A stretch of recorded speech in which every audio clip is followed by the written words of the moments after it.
le RDH donne son point de vue sur la situation du faible taux de représentation des femmes dans l'instance politique en Côte d'Ivoire. La situation politique des femmes en Côte d'Ivoire est en deçà des espérances.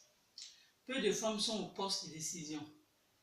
Et malgré toutes les dispositions juridiques, légales et les déclarations politiques, 58 ans après l'indépendance, la situation des femmes ivoiriennes n'a pas connu un réel progrès dans les assemblées élues et au niveau des postes de nomination et de décision. L'élection des municipalités dernière de 2013, sur 197 maires élus, seulement 900 des femmes, soit 4,56%. L'élection de l'Assemblée nationale de 2016, sur 205 élus, seulement 29 femmes ont été élues, soit 11,37 femmes, 11,37% de femmes. L'élection dernière des sénatoriales de 2018, sur 66 sénateurs, il y a eu 11 femmes qui ont été proposées comme candidates et 8 ont été élues comme sénatrices.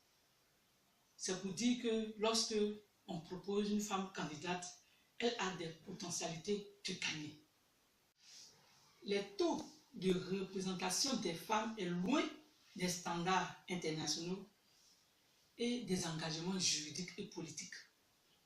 La Côte d'Ivoire est 172e pays selon l'indicateur de développement humain et 43e sur 54 pays selon l'indice d'égalité du genre. Si le genre est une priorité pour l'État ivoirien, alors pourquoi ces inégalités persistent tant?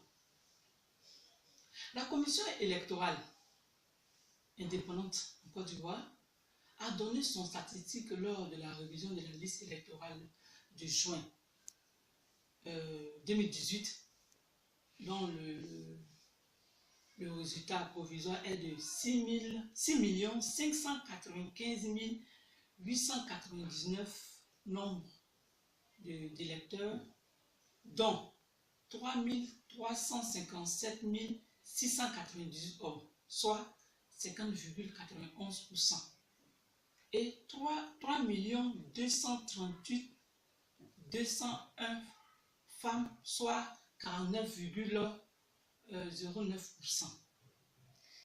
Si le taux des femmes sur la liste électorale est de 49,09%, alors la question est de savoir si les femmes rencontrent-elles des difficultés lorsqu'elles veulent briguer des postes électifs. L'engagement de la Côte d'Ivoire en matière d'égalité entre les hommes et les femmes a cependant été affirmé dans la Constitution du 8 novembre 2016 à son article 36 qui dit « L'État œuvre à la promotion des droits politiques en augmentant ses chances d'accès à la représentation de l'Assemblée élue ». Cette modalité d'application de cet article doit se fixer par une loi.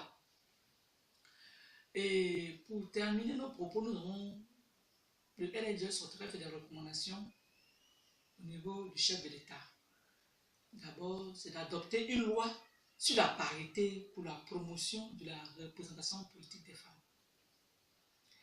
Et ensuite, adopter une loi portant création, organisation et fonctionnement des partis politiques, incluant la parité de genre.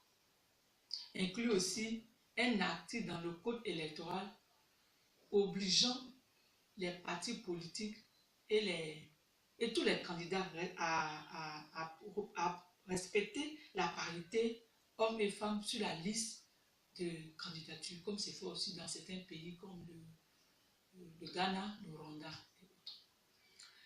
Voter aussi une loi globale contre la violence faite aux femmes, incluant les nouvelles formes de violence en période électorale.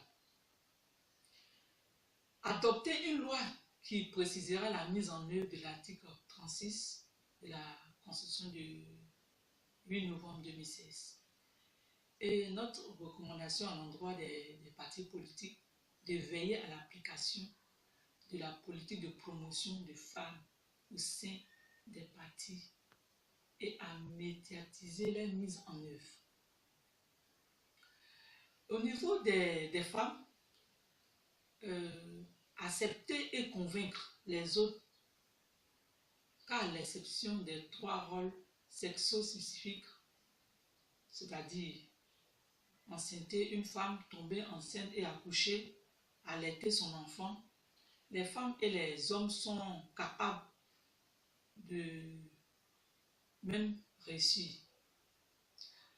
Avoir l'audace et oser de passer à l'action. Et la recommandation au niveau des organisations de la société civile, c'est de sensibiliser, de continuer à sensibiliser et à former les femmes à la nécessité qu'elles s'engagent plus nombreuses en politique. Voici un peu le message que le regroupement des acteurs ivoiriens des droits humains à travers son chargé de programme genre et personnes vulnérables